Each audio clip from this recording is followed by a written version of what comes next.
Aumenta la represión en Cuba, La Habana como un cuartel amenazado.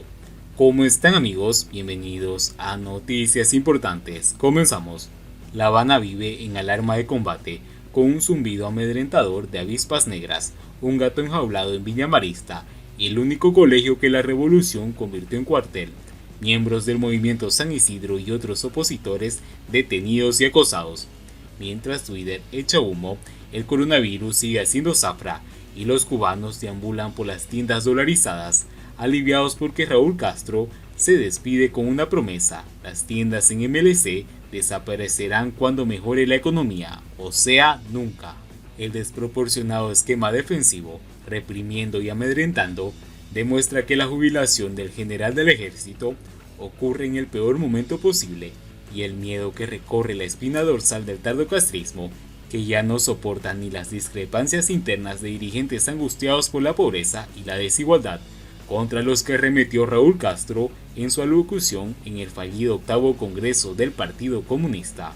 A los 90 años, un hombre puede permitirse casi todas las licencias, pero los continuadores del fracaso tienen las mismas ganas de vacilar que la generación histórica que instauró el comunismo de compadres en Cuba, y viendo que no va quedando ni dónde amarrar la chiva, temen una revuelta que los haga pagar por todos sus crímenes. Si la revolución es invencible y la mayoría de los cubanos la defiende, ¿a qué viene tanto alboroto de soldados armados hasta los dientes, tantas detenciones, retenciones y arbitrariedades? La brutalidad podrá matar hambrientos, pero no el hambre. Podrá matar enfermos sin medicinas, pero no el coronavirus, la sarna, el dengue y el Zika. Las crecientes pobrezas, desigualdades y valentía de cubanos dibujan el peor escenario posible para la casta verde olivo y la cúpula del Partido Comunista, empeñados en ocultar sus responsabilidades en este desastre de Cuba, que hace años dejó de escuchar los discursos oficiales para sumergirse en la internet, anzuelo mortal atravesando la garganta del régimen, que no puede prescindir de los ingresos de las recargas de Texas, una unidad militar modelo corsario del siglo XXI. Raúl Castro llegó a la jubilación padeciendo el síndrome de esas cabezas de familia que, asumiendo una pérdida de autoridad, cada vez tienen que gritar más alto para intentar imponerse, sabiendo que casi nadie les hará caso, especialmente en Cuba, donde las fuentes de autoridades tradicionales, como los padres y maestros, fueron suplantadas por el monólogo totalitario impuesto con la aquiescencia mayoritaria de millones de cubanos. En medio de tanto quebranto y policías inseguros, tuvo la desfachatez de mentir aclarando que su hermano Fidel y él no habían podido soltar el poder hasta que encontraron al heredero, Díaz-Canel, porque no hallaron un buen relevo. En el pecado de constante insulto a la inteligencia de los cubanos, llevan a Castro su pecado. La decencia no pudo, pero la biología es inexorable. La vejez de Fidel Castro dejó balbuceos decadentes en un orador con verbo dominico que pretendió evangelizar mientras decapitaba herejes de izquierda y a derecha. Raúl apareció el pasado viernes en La Habana, ya como Almuecín de Virán, empinándose en el minarete, combinado con sombrero de Yarey, con Rolex y BMW, llamando a sus adeptos a la oración y martirizando a los infieles, como hicieron con Cuba, nación de gente noble, talentosa y trabajadora, y ahora incrédula ante el versículo que revolución no es mentir jamás. La Habana asemeja a una ciudad fantasma, con sus vecinos más dependientes del dólar, la carne de res, de pasabola y la charanda, que la Brigada Especial en Posición 1 y el ruido mentiroso que emana el Palacio de las Convenciones, enclavado en ese oeste habanero, donde la endogámica casta verde oliva sigue viviendo cual zares, subestimando el peligro de los obreros y campesinos despreciados por chatarreras y guayaberas de fino hilo. Mientras tanto, el régimen allana la sede del movimiento San Isidro y detiene a Luis Manuel Otero. ¿Cómo se puso esto aquí? Más caliente, allanaron a Luisito. Yo creo que había más de 1000 personas para un solo hombre.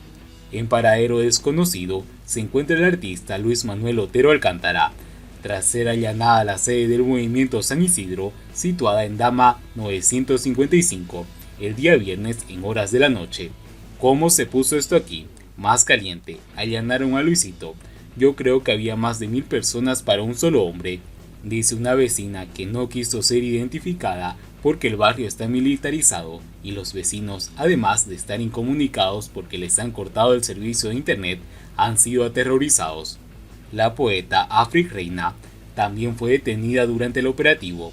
Horas después fue liberada. África está en su casa sin datos móviles, sola, con patrullas y agentes de la seguridad del estado que la vigilan, informó en su perfil de Facebook la activista Carolina Barrero. El allanamiento fue de madre y empezaron a pitar para nosotros también. Apenas puede describir lo que sucedió porque sobre las 6 de la tarde, pero todos coinciden en que hubo un mitin de repudio con personas desconocidas en el barrio, hombres jóvenes con botellas de ron, dice un testigo. Otro testigo de lo que sucedió cuenta que quien se llevó a Luis Manuel fue el mismo esbirro que arrestó a Denis Solís y a una mujer a la que identifica como la otra policía que entró a la sede del movimiento y arrancó todos los que tenía hechos con chicle y papel de caramelos en la pared.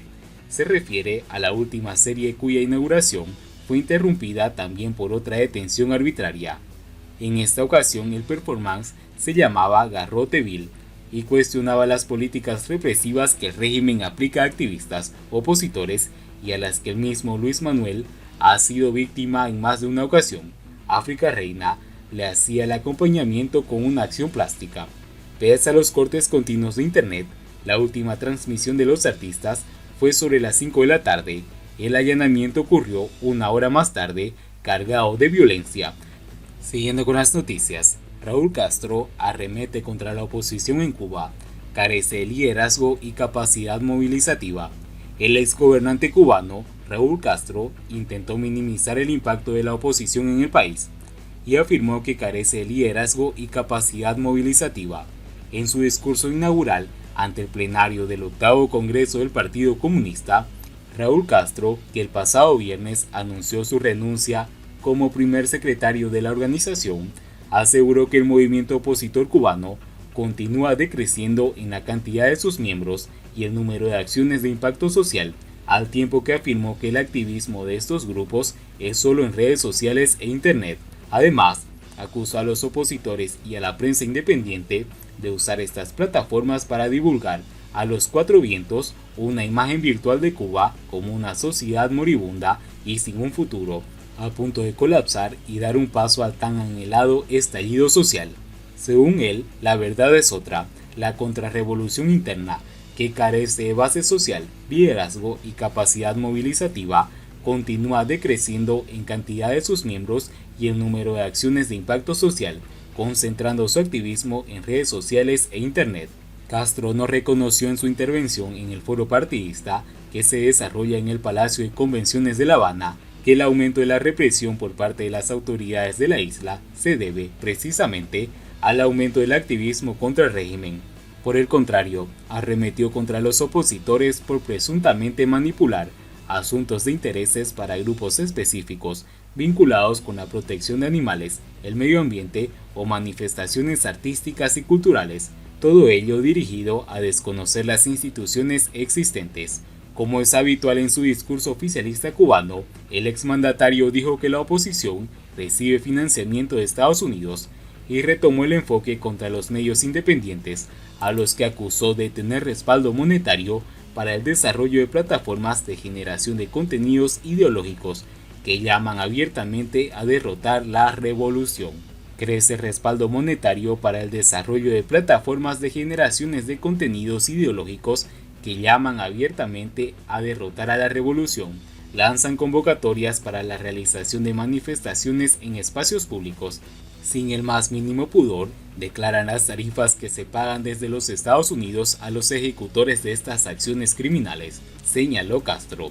No debe existir espacio para la ingenuidad a estas alturas, y el entusiasmo desmedido por las nuevas tecnologías, sin previamente garantizar la seguridad informática, expresó en clara alusión al control de Internet que ejercen las autoridades del país. Por último, afirmó que las calles, los parques y las plazas son de los revolucionarios, un discurso usado por el gobierno en los últimos meses para alentar la segregación y la violencia en la isla. Y bien amigos, así vamos terminando las noticias importantes del día de hoy. Espero que las noticias hayan sido de su agrado y no olviden que nos ayudarían mucho compartiendo las noticias y así poder informar a muchas más personas de la verdadera realidad en Cuba. Muchas gracias por seguirnos, no olviden suscribirse, nos vemos en el siguiente informe.